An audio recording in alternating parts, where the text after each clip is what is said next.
A high quality water pressure regulator like this one from Camco will prevent the plumbing from inside your RV from bursting, and it will not slow down the water flow into your rig. Before I bought this regulator, I had one of those little inline regulators, and I was frustrated with how much it slowed down the water flow into the RV. I've been using this Camco adjustable water pressure regulator for the past 2.5 years, full-time RVing, and I haven't been frustrated with my water again. So why do you need one, and what does it do?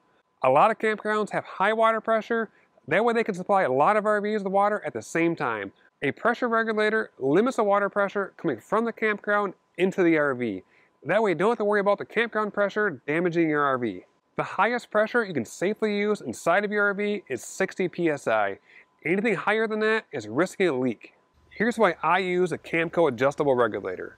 It is adjustable, so I can increase the pressure from the 45 psi it comes preset at up to 50 to 55 psi range. I found increasing at 5 to 10 psi kept a good flow of water inside of the RV, and staying below the recommended max pressure of 60 psi.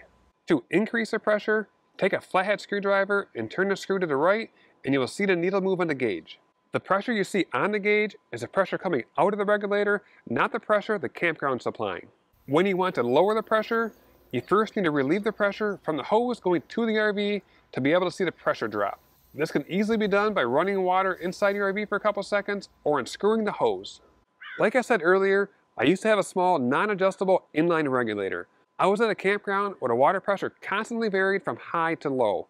When the water pressure was low, that regulator slowed the flow down where I barely had enough pressure to shower. When I put this adjustable regulator on at the same campground that solved my flow issues, I was able to shower on low water pressure.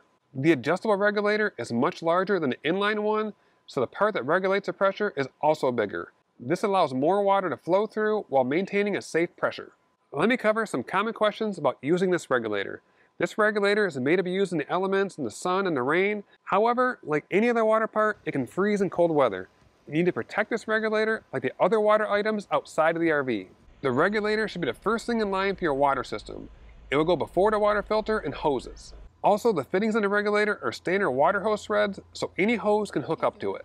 The main part of the regulator is made of brass, and where the hoses hook up are stainless steel, and the whole regulator is lead-free, which makes it safe for drinking water. When hooking up the regulator, I have not had to use a wrench or pliers to tighten it, but as it gets close to being tight, I found it's easiest to turn the whole regulator to finish tightening it. Once you have the Camco adjustable water pressure regulator, you won't have to worry about your water pressure anymore.